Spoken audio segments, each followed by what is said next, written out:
Hello, my name is Alexis Alvarez. This is case study 2 for SPCE 638, section 802. So as a review, the client is a male, nearly 3 years old. He's the youngest of 3. He comes from a nuclear family, has no exposure to preschool or any early intervention. He has an autism diagnosis, and the behaviors of concern were limited communication, delayed cognitive skills, low social interest, and repetitive behavior.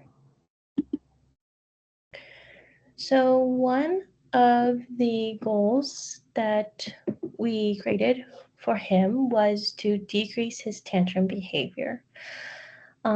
So the goal for him to pursue mastery criteria 4 was to engage in tantrum behavior that lasts more than 5 seconds, 3 or less times per day for 5 consecutive days where data is collected. Because this is a target where a behavior is supposed to decrease, an acceptable alternative behavior to be established or increased would be functional communication training, redirection, and the use of calming techniques. Another goal that we had for this client was for him to match identical pictures. The behavioral definition would be for him to match identical items in an array of 6 for 80% of opportunities across 3 consecutive days where data is taken.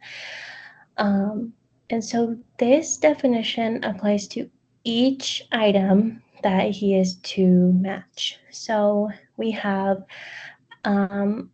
we usually like to do at least 3 exemplars of 50 items.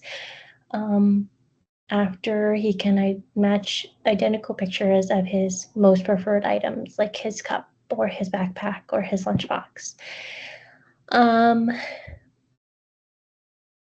Let's see. Next, the behavioral goal was manding, to increase manding. And so the behavioral definition would be for him to independently mand when asked, what do you want, at 80% accuracy over 3 consecutive days with data. And so again, we like to establish manding goals first with their most preferred items, like a cup or their favorite snack or their favorite location. And so to dive further into this would be, we focused on PECS to increase his manding.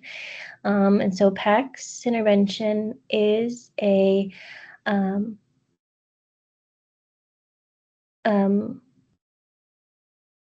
evidence-based intervention, which is task list item, let's see, H-2. And so for this client's specific PECS, we have his favorite locations, his favorite food items, and his favorite toys. And we prompt him to mand for those things using his pictures or his PECS icons. And so finally, to move forward, we want to plan for possible unwanted effects when using reinforcement, extinction, and punishment procedures. So for this client, we do not use punishment procedures, and at the moment, we are not using extinction procedures, but we need to be able to differentiate our reinforcement, vary our reinforcement, so that his skills generalize across people, settings, and time. In addition, we want to monitor client progress and treatment integrity all the time with all procedures, all programs. We need to determine when consent and assent should be gained with the client.